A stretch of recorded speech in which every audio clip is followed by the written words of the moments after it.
Hi everyone. तो आप सबका एक बार फिर से स्वागत है मेरे चैनल डिवाइन मैथ्स 101 में। और please like and subscribe my channel. मैं आज क्वेश्चन क्लास 9 का lines and angles chapter number 6 का question number 2 of exercise 6.3 solve करने जा रही हूँ। आई होप आपने मेरे चैनल को जरूर ब्राउज किया होगा। एंड जो बाकी क्वेश्चन है 6.1 6.2 वो मैंने ऑलरेडी अपलोड किए हुए हैं मेरे चैनल पे। इसके अलावा मैंने सिंपल जिन जिन प्रॉब्लम्स को सॉल्व करने में प्रॉब्लम आती है, जैसे कि parallel lines, alternate interior angles, corresponding angles, उनसे रिलेटेड भी कई सारे वीडियोस मैंने अपने चैनल पे अपलोड किए हैं, जिससे आपको बहुत सारी हेल्प मिलेगी इस चैप्टर को सॉल्व करने में। चलिए इसको शुरू करते हैं, क्वेश्चन नंबर 9 को। तो इसे शुरू करने से पहले क्वेश्चन पढ़ेंगे। तो क्वेश्चन है एक्सरसाइज, इसमें दे रखा है एंगल एक्स इक्वल्स टू 62 डिग्री, X Y Z equals to 54 डिग्री। देखिए बेटा, ये एक ट्राइंगल है एक्स वाई जेड जिसमें एंगल एक्स दे रखा है 62 डिग्री। अच्छा, एंगल वाई की वैल्यू दे रखी है 54। पर आपने ये लाइन नोटिस की, ये पूरा एंगल वाई 54 डिग्री है। इसका मतलब दोनों ये पूरे पोर्शन यानी X Y O and O Y Z, इनका टोटल कितने डिग्री दे रखा है? टोटल पूरा की पूरा हमें दे रखा है 54 डिग्री। अच्छा, पर हमें बहुत अच्छी चीज़ इन्होंने दे दी है कि Y O and Z O are the bisectors of angle X Y Z and X Z Y. मतलब ये जो वाई ओ लाइन है, this is the bisector. And children, you must have aware about the bisector. what are the bisectors? Bisector means they are dividing the entire line into two halves, entire angle into two halves। Angle में को ये to halves में divide कर देते हैं। यानी अगर angle की वैल्यू 60 डिग्री तो हाफ का मतलब क्या होगा? आधे आधे पोर्शन कितने हो गए? 30 डिग्री एंड 30 डिग्री के दो दो पोर्शन बन जाएंगे। अब समझ में आया? बाइसेक्टर का मतलब इक्वल, मतलब एंगल्स को टू इक्वल पार्ट्स में डिवाइड करना होता है। तो this is the role of the bisector. तो उससे हमें बहुत बड़ी चीज मिल गई। अब एंगल वाई में वाई ओ जो लाइन है, क्योंकि वो एक बाइसेक्टर है, तो उस हिसाब से आप देखिए ये वाली जो वैल्यू है 54 का हाफ कितना होता है? तो 54 का हाफ हम जानते हैं कितना होगा, 54 डिवाइड बाई 2 कितना आ गया? 27। तो यानी ये जो एंगल है 27, ठीक है, ये जो एंगल है ये भी 27 है, और ये जो एंगल छोटा वाला ये भी 27 डिग्री हो गया। ठीक है, तो बड़े वाले ट्राइंगल और ये जो छोटा वाला ट्राइंगल है, छोटा ट्राइंगल देखिए मैं इसको दूसरे कलर से बताती हूँ, ब्लैक कलर से बताती हूँ। ये देखिए यहाँ से लेके ये जो छोटा ट्राइंगल है ये वाला, ठीक है, इसमें तो ये वाले में 27 वैल्यू, इसकी भी 27 वैल्यू। ठीक है, अब आपको समझ में आ गया बाइसेक्टर का रोल क्या होता है।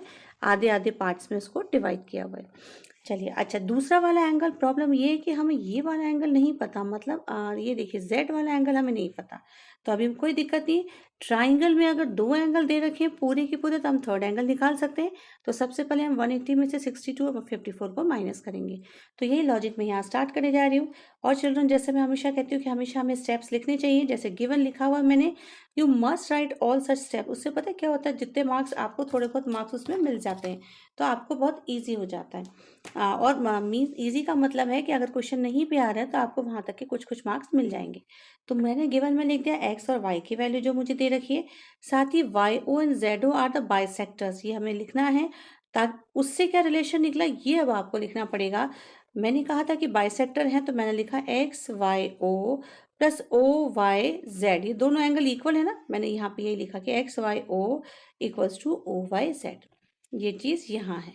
ठीक है, अब सिमिलरली ये लाइन पे भी यही लिखा कि X Z O equals to O Z Y. X Z O कौन सा है? X Z O Z Y, ये दोनों भी कैसे होंगे? इक्वल हो गए, बिकॉज दे आर बाइसेक्टर्स। इसकी वजह से हम ये लिख सकते हैं। ठीक है, चलिए, अब हमने लिया बड़ा वाला triangle, triangle X Y Z, और उसमें हमने यूज करी एंगल सम प्रॉपर्टी। अब एंगल सम प्रॉपर्टी है तो उसके लिए इतना बड़ा स्टेप लिखने की जरूरत नहीं है कि angle X plus angle Y plus angle Z 180 होगा, फिर उसमें से दो वैल्यू रखेंगे। फिर मैंने डायरेक्ट एक ही लाइन में लिख दिया कि एंगल जेड की वैल्यू निकालने के लिए सीधे 180 में से दोनों एंगल्स को सबट्रैक्ट करना है।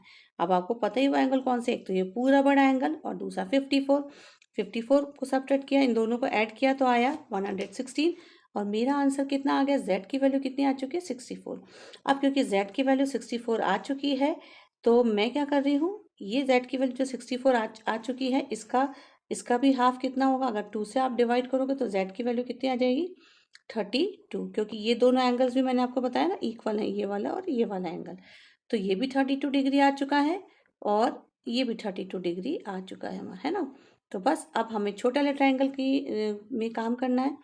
ये आने के बाद हमने लिखा, ये वाली लाइन मैंने देखो आपको इस तरीके से बताई कि एंगल जेड की वैल्यू तो 64 डिग्री आ गई। अब बात करनी है छोटे वाले ट्रायंगल की।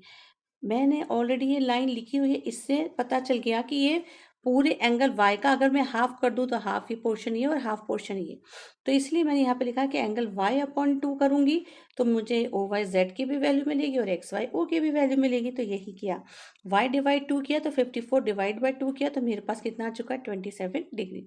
आप डायरेक्ट करके भी लिख सकते हो कि angle X Y O equal to 54 upon 2 equal to 27 degree because they are the bisector, वैसे भी लिख सकते हो।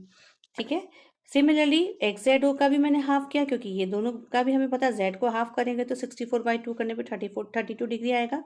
बस because Z O is angle bisector, इसलिए मैंने देखो यहाँ पे मेंशन किया, आपको बताया ताकि आपको प्रॉब्लम ना आए कि कैसे निकालना है। बस अब तो हमारी प्रॉब्लम सॉल्व हो गई।